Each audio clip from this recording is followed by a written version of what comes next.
사모하는 마음으로 또한 수요 예배 나오신 성도님들을 예수 그리스도 이름으로 환영하고 축복합니다.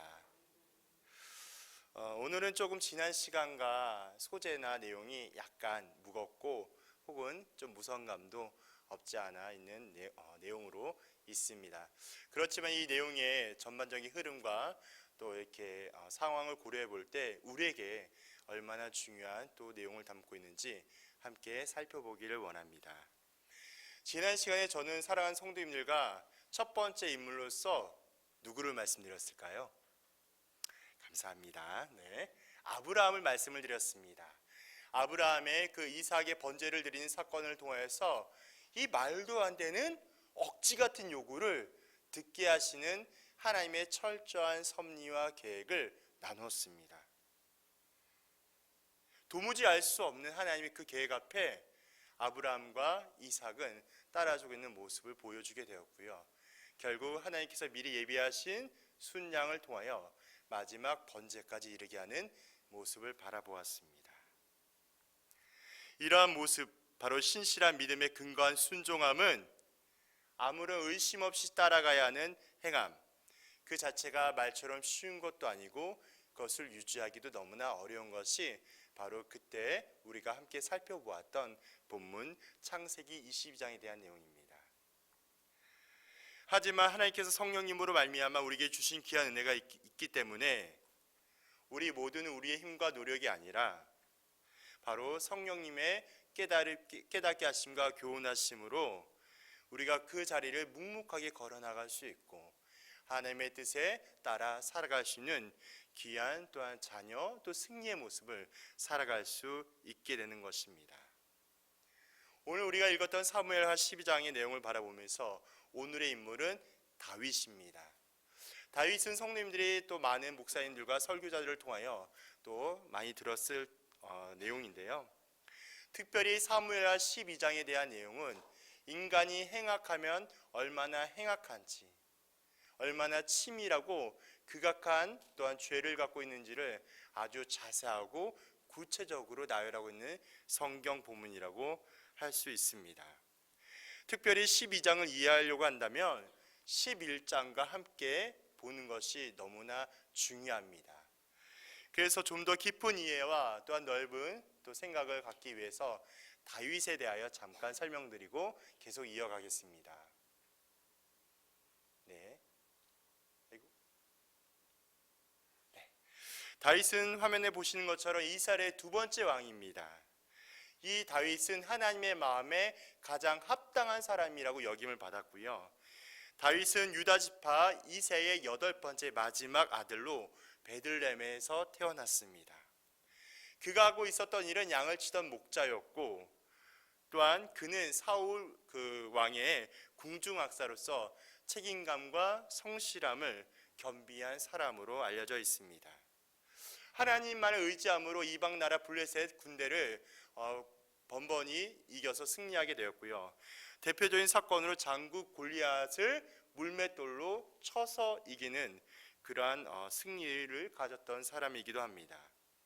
또한 사울 왕이 다윗에게 딸을 주겠다고 했을 때도 자기 자신을 비천하고 무기한 자라고 이야기할 만큼 겸손한 모습도 보여주었습니다. 그리고 자신을 죽이려고 하는 사울을 오히려 자기가 죽을 수 있는 상황이 됐다 할지라도 기름 부음 받은 자를 죽이지 않을 만큼 하나님만을 두려워하며 하나님 중심의 신앙인의 모습을 살았던 자가 바로 다윗이었습니다. 네, 안 넘어가네요. 어쨌든 다윗은 하나님의 은혜로 인하여 많은 것을 얻었음에도 불구하고 심지어 하나님의 약속 다윗의 언약을 받았음에도 불구하고 그는 오늘의 본문을 통하여 큰 죄악을 범하게 됩니다. 이게 다윗 언약인데요. 함께 읽어보겠습니다. 시작. 내가 가는 모든 곳에서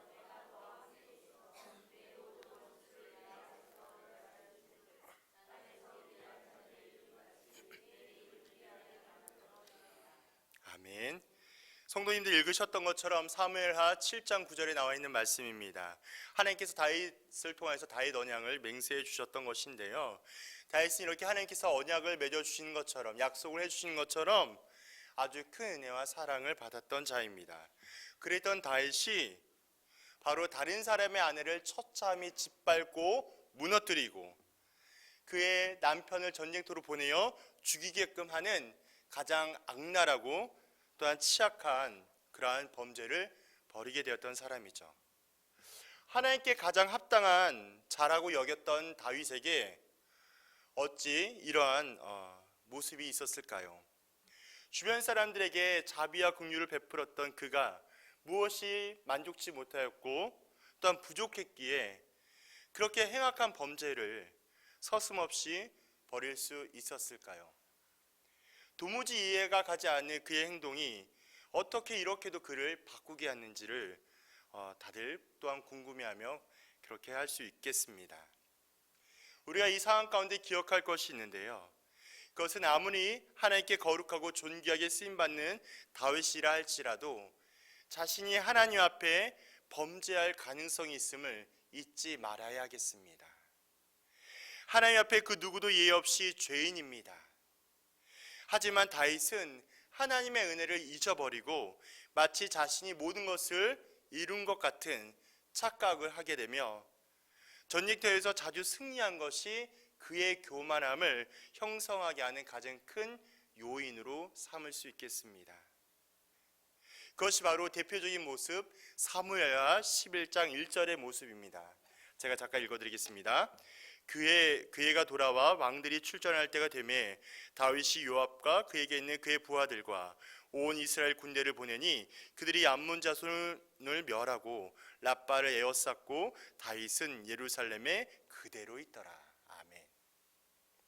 이 모습을 살펴보면서 잠깐 배경을 말씀을 드린다면 이스라엘 백성 즉 다윗의 군대는 전쟁을 계속적으로 하고 있었던 상황이었습니다. 이방 나라 암몬 족속과 전쟁하고 있었던 상황인데 오늘 1절에 나와 있는 말씀처럼 그 암몬의 중심의 수도인 랍바라는 성이 있습니다. 그 랍바 성이 함몰되기 직전에 있었던 상황이었어요. 그러니까 다윗의 군대 입장에서는 지금 어떻게 이렇게 긴급하게 전쟁을 끝내야 되거나 이렇게 싸워야 했던 상황은 아니었었습니다. 그만큼 전쟁에 능했고 더욱더 자신감이 있었고 지금의 상황은 그 누구보다도 승리를 앞두고 있었던 상황이었던 거죠. 그랬던 상황에 바로 여기 나와 있는 말씀처럼 요압을 보내어 그의 전쟁을 마무리하게끔 하고 자신은 예루살렘 안에 들어와 있는 모습을 보게 됩니다. 이 모든 것이 바로 자신도 모르게 슬슬슬 차오르는 교만한 모습입니다. 하나님의 돕는 일을 잊어버리는 오로지 자기의 수고와 노력을 이뤄낸 것처럼 여기는 것이 바로 그런 모습이 되는 것이죠. 바로 교만이 하나님의 은혜를 망각하게 만들어버리고 결국 큰 죄악을 낳게 하는 씨앗을 형성하게 됩니다. 이어지는 말씀 함께 읽어보겠습니다. 시작.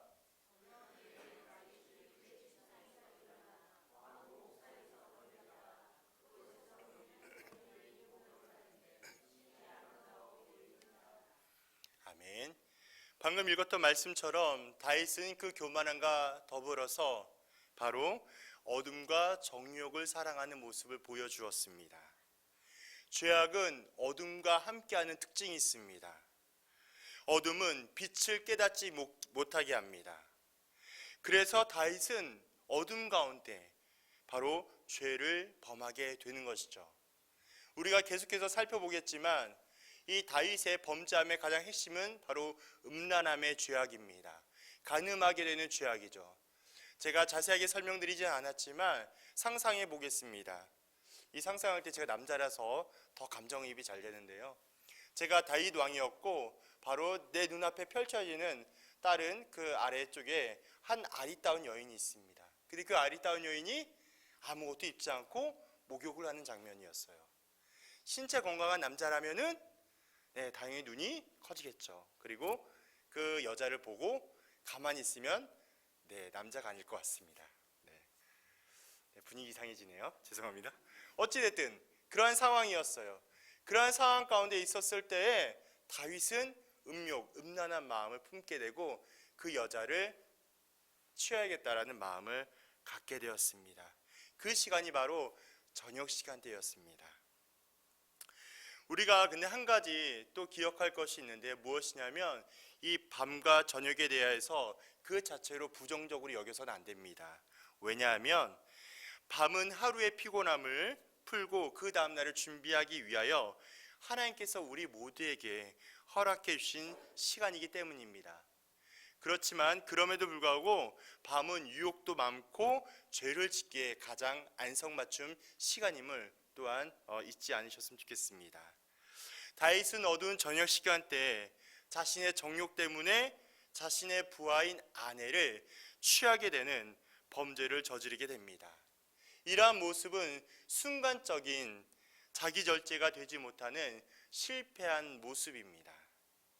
충동 범죄는 성경에서뿐만이 나오는 것이 아니라 현대를 살아가고 있는 우리의 요즘의 모습에도 심심치 않게 발견할 수 있습니다. 조금 지난 이야기지만 우리 가까운 주변의 어느 교회의 모 목사가 구루민 성범죄를 통하여서 큰 이슈를 불렀던 일이 있습니다. 또한 여러 가지 다양한 사건들을 통해서 충동적인 성범죄들이 많이 일어나는 것도 우리가 함께 보게 됩니다.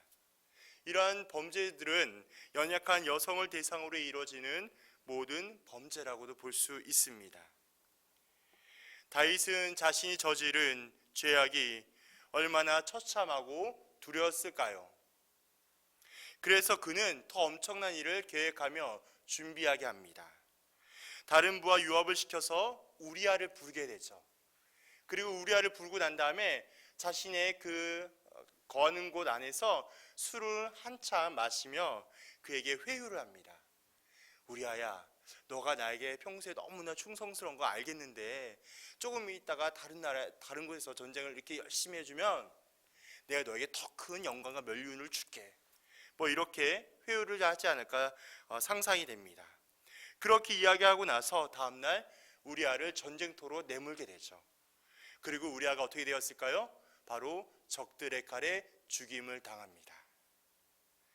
우리의 아내 밧세바를 강제로 임신시킨 것도 모자라서 자신의 흉악함이 만천하에게 걸려서 두려울까봐 다윗은 자신의 충성스러운 부하를 죽이고도 그의 아내를 겁탈하고 아이를 갖게 하는 가장 극악하고 치욕스러운 범죄를 저지르게 됩니다. 그것이 사무엘하 11장에 나와 있는 대략적인 이야기입니다. 그리고 난 다음에 사무엘하 12장에서 선지자 나단이 등장합니다. 이 선지자 나단이 등장함으로 다윗의 죄악은 아주 낱낱이 공개가 되게 하는데요.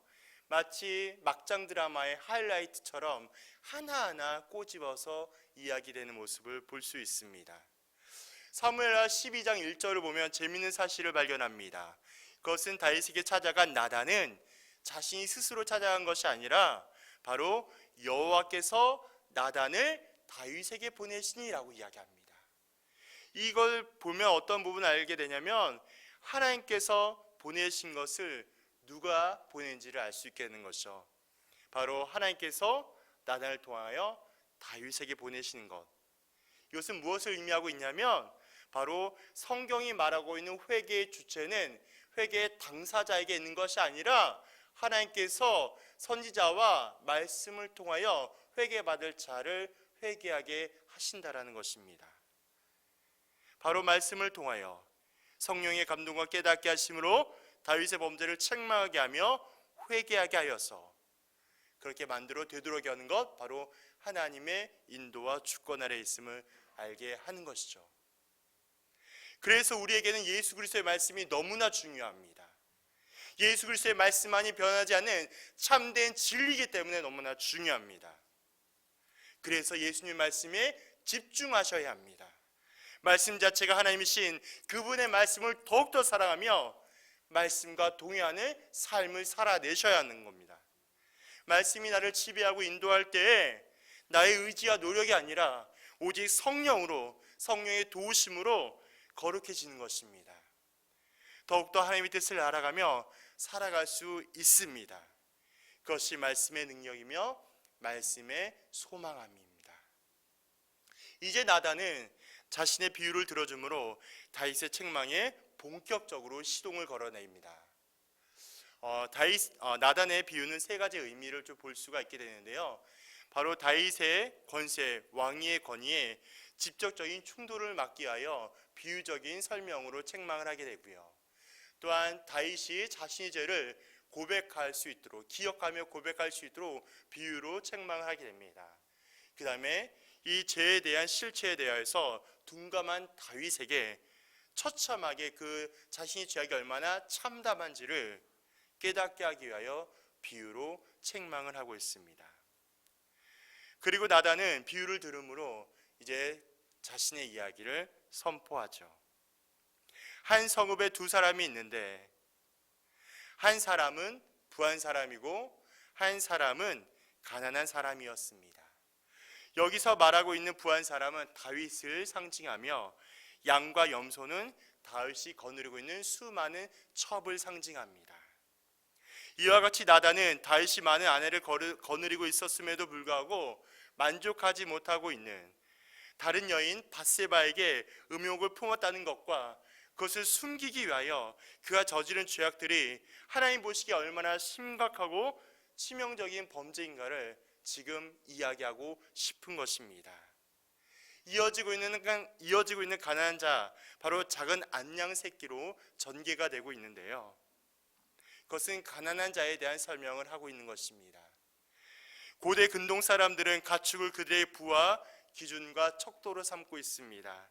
하지만 나단의 비유에서 말하고 있는 작은 암양 새끼는 단순한 재산의 그 이상으로서 주인의 온갖 사랑을 받고 재롱을 떠는 애완용 가축으로 의미를 두고 있습니다. 그래서 우리가 살펴보면 이렇게 나와 있는 것을 발견하게 되죠. 3절에 보니까 이렇게 나와 있습니다. 그의 잔으로 마시며 그의 품에 누움으로 그에게는 딸처럼 되었거늘 라고 나와 있는 말씀처럼 단순히 부와 재물의 척도로 여겨지는 것이 아니라 그 가난한 자에게 이 작은 암양 새끼는 얼마나 귀중한 존재인지를 다시 한번 알 수 있게 합니다.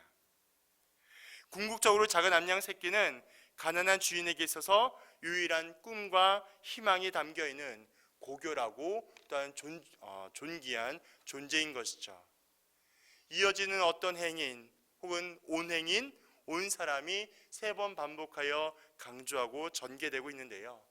그것은 욕심, 탐심에 사로잡혀 있는 사람들을 의미하고 있습니다. 탐심에 사로잡혀 있는 자에게 자기의 것으로 환대하지 아니하고 가장 연약하고 가지것 없는 가난한 자의 소중한 것을 빼앗아 섬겼다라는 것은 그가 저지른 죄악이 얼마나 극악한지를 계속적으로 보여주고 있습니다. 그래서 나단의 비유의 핵심은 이렇게 볼 수 있습니다. 가난한 자의 가장 소중한 것을 빼앗음으로 자기의 욕심을 채우는 것이 얼마나 큰 죄악인지를 말해주고 있는 비유입니다. 이러한 일이 좀 있습니다. 남편감을 판매하는 백화점이 있는데요. 여기에 2명의 여인들이 등장합니다. 이 백화점에 가면 자신의 마음에 드는 남편감을 고를 수 있을 거야 라는 기대에 부푼 마음으로 그 백화점을 갑니다. 그런데 이 백화점에는 규칙이 오직 한 가지가 있는데 그것이 뭐냐면 자기가 지나온 층으로는 다시 되돌아 내려갈 수 없다라는 거예요. 웃어주세요. 1층은 직업이 괜찮고 아이를 너무나 좋아하는 남자들이 쭉 진열되어 있습니다. 여자들은 오 괜찮네, 이 정도면은 한층 더 올라가 볼 수 있겠어. 2층 올라갔더니 돈도 잘 보고 아주 잘생긴 남자들이 쭉 있었습니다. 어머 여기는 더 좋네, 3층은 어떨까? 라는 마음을 가지고 3층에 올라갔습니다.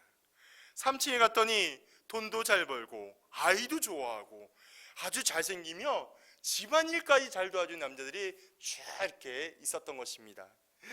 여자들이 엄청 흥분했습니다. 우와 여기서 멈출 수 없어, 우리 4층으로 가보자. 4층을 가게 됐죠.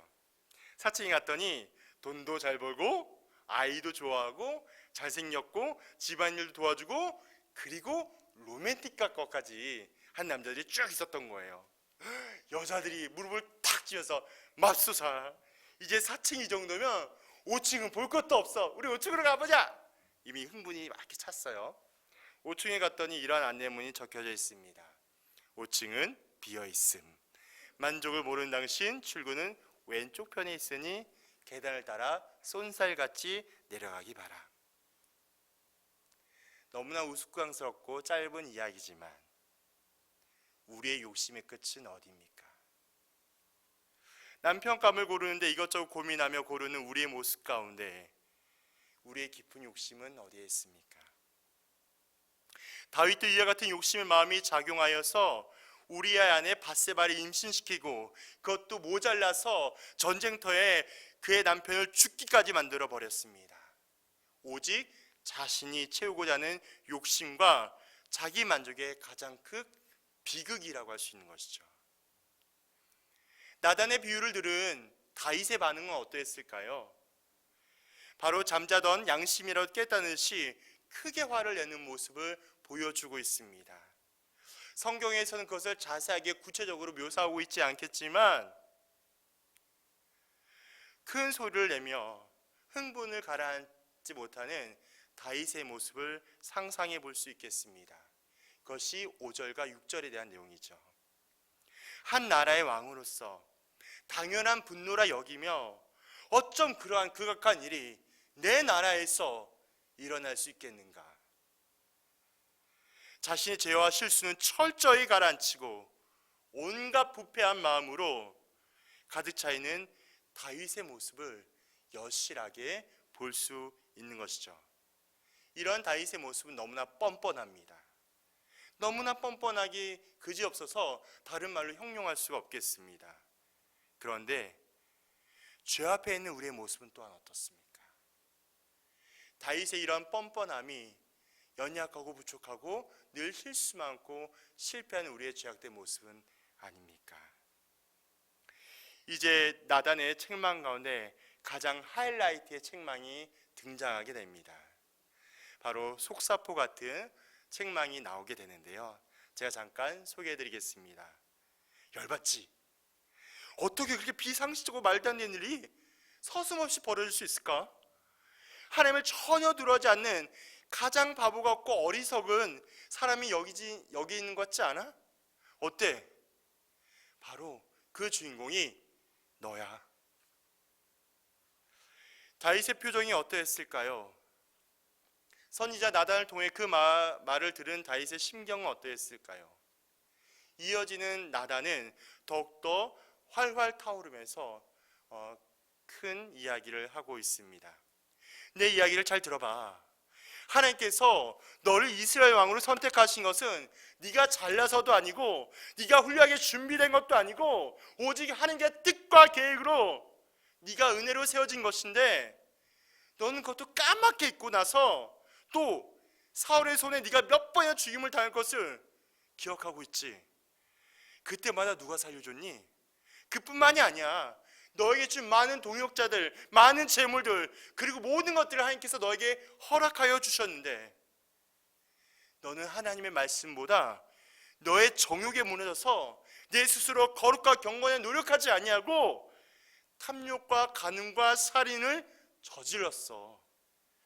하나님께서 내게 주신 약속도 너의 죄 때문에 깨져버린 거야. 이제 하나님께서 너에게 징계를 내리실 건데 네 집안에서 반드시 피해 전쟁이 일어날 것이고 너의 흡처들이 너의 아들로 압살롬에 의하여 잠자리를 하게 될 것이며 너는 너의 가장 완벽하고 치밀하며 이루었다는 그 죄악이 은밀하게 완성됐다고 자부하겠지만 하나님께서는 그 모든 죄악을 낱낱이 밝히시며 너를 징계할 거야. 그리고 너의 아들은 반드시 죽어 라고 이야기했습니다. 하나님께서는 그 무엇보다도 죄는 반드시 공의의 기준대로 심판하십니다. 왜냐하면 하나님 자체가 바로 거룩한 분이시기 때문입니다. 거룩은 죄와 완전히 구별된 존재를 의미합니다. 거룩하신 하나님께서는 다윗의 죄악을 가만히 보지 않으시고 죄에 대하여 징계를 행하십니다. 엄청난 죄악을 저지른 다윗은 나단의 책망 앞에 어떠한 변명과 이유도 내놓지 않았습니다. 그 말을 한 문장으로 바꾸면 나는 죄인입니다 라고 고백한 것입니다. 다윗은 자신의 죄를 인정했습니다. 그것도 철저하게 인정했습니다. 이제까지 자신이 무엇을 어떻게 행했는지, 세상을 속이고 사람에게 감출 수 있다라고 여겨졌을지 모르겠지만 우주 만물을 창조하시고 운행하시며 지키시는 하나님 앞에서 그는 더 이상 감출 수가 없었습니다. 그렇게 하나님의 준엄한 경고 앞에 다윗은 철저한 나약한 존재임을 깨닫고 고백합니다. 다윗의 고백이 우리 모두에게 주는 첫 번째는 바로 죄인입니다 라는 고백입니다. 하나님 앞에 나의 실수와 부족을 인정하고 하나님께 나의 삶을 인도할 수 있도록 내가 의인이 아니라 내가 죄인임을 철저히 고백하며 맡겨드릴 때에 하나님의 높고 위대하심만을 경험할 수 있습니다. 비로소 내가 은혜로 살아가고 있음을, 하나님의 은혜 없이는 단 하루도 살아갈 수 없는 연약한 존재임을 고백하게 합니다. 거부할 수 없는 은혜, 저항할 수 없는 그리스도의 은혜를 믿음으로 고백하게 되는 것이죠. 선지자 나단의 책망함으로 하나님께 자신의 죄를 인정하며 뉘우친 다윗은 사함, 즉 용서함을 받습니다. 처음에도 말씀드렸던 것처럼 자신의 죄를 고백하고 돌아오게 되는 것은 자신의 어떠한 수고와 노력과 결정에 있는 것이 아니라 하나님께서 주도적으로 계획하고 인도하시며 완성하시는 하나님의 일하심입니다. 즉 나의 열심이 아니라 하나님의 열심으로 하나님의 일을 하시는 것입니다. 다윗은 하나님께 용서함을 받지만 죄의 결과는 간음하여 낳은 아들이 죽는 것입니다. 보통 아이의 죽음에 대하여 이렇게 생각할 수도 있습니다. 다윗은 회개하였고 용서함을 받았는데 어떻게 아이가 죽는 것이 이게 맞는 일인가? 부당한 것은 아닌가? 혹시 꼭 아이까지 이렇게 죽을 필요가 있었을까? 어쩌면 하나님의 용서함이란 게 진짜 용서가 맞는가? 우리 여러 가지 생각들을 할 수가 있습니다. 그런데 여기서 중요한 것은 성경이 말하고 있는 죽음에 대하여 다시 한번 이해가 필요하겠습니다. 성경이 말하고 있는 죽음은 바로 우리가 죽음 자체를 무서워하거나 혹은 저주로 여기거나 그렇게 심판의 도구로 여기는 것이 아닙니다. 성경에서는 또한 죽음을 종말이라고도 이야기하지 않습니다. 성경에서 말하고 있는 죽음은 죽음 이후에 영원한 세계가 있으며 어떠한 사람은 지옥으로 또 어떠한 사람은 영원한 천국으로 살아가게 되는 것을 이야기하죠. 그래서 죽음은 잠자는 것으로 또는 하나님의 재판을 기다리는 장소로도 표현되기도 합니다. 이러한 측면으로 살펴볼 때 아이의 죽음을 무조건 부당하게 여기는 것이 아니라 이 세상에서 슬픔과 아픔을 겪지 아니하고 하나님의 품으로 돌아갈 수 있다고 보는 것이 좋겠습니다. 더불어서 아이가 죽음 이후에 천국에 있을지 혹은 지옥에 있을지 반문할 필요도 없습니다. 왜냐하면 아이의 아버지 즉 다윗이 하나님을 믿고 있었기 때문에 그 말은 하나님의 언약 백성 안에 있기 때문에 분명 하나님께서 구원해 주셨을 것입니다. 그래서 아이의 죽음의 자체 그 의미는 하나님의 공의로움을 가장 잘 표현해 주고 있는 부분이라 할 수 있습니다. 이러한 다윗의 범죄함과 회개 그리고 아이의 죽음 이 모든 일들은 죄악이 얼마나 심각한 것인 것을 다시 한번 일깨워주게 하고, 이 죽음의 고난을 통하여서 믿음의 성숙과 성장이 일어날 수 있도록 우리에게 유익함을 주고 있습니다. 오늘의 본문을 통하여 좀 더 다윗의 관점으로 나눠보고 싶습니다. 사무엘하 12장에 그런 내용들이 적혀 있는데, 이것은 다윗의 마음과 입장에서 풀어온 성경이 바로 시편 51편의 내용에 나와 있습니다. 함께 시편 51편 17절을 읽어보도록 하겠습니다. 시작.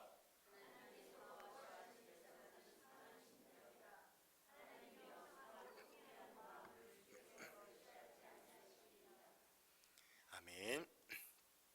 시편 51편의 말씀은 다윗이 자신의 죄악이 얼마나 더럽고 추악한지를 고백하며 하나님의 절대적인 은혜가 필요함을 잘 나열하며 설명해 주고 있습니다.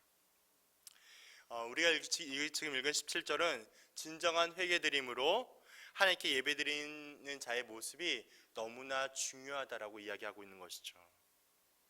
하나님께서 구하시는 제사, 하나님께서 원하시는 제사가 무엇이겠습니까? 하나님께서 원하시는 제사는 외형적으로 갖춰지고 화려하며 풍성한 제사를 요구하지 않습니다. 하나님께서 원하시는 제사는 첫 번째, 내가 죄인임을 인정합니다. 두 번째, 진실로 회개하는 마음으로 주님께 고백하고요. 그리고 진실한 마음으로 주님께 예배드립니다.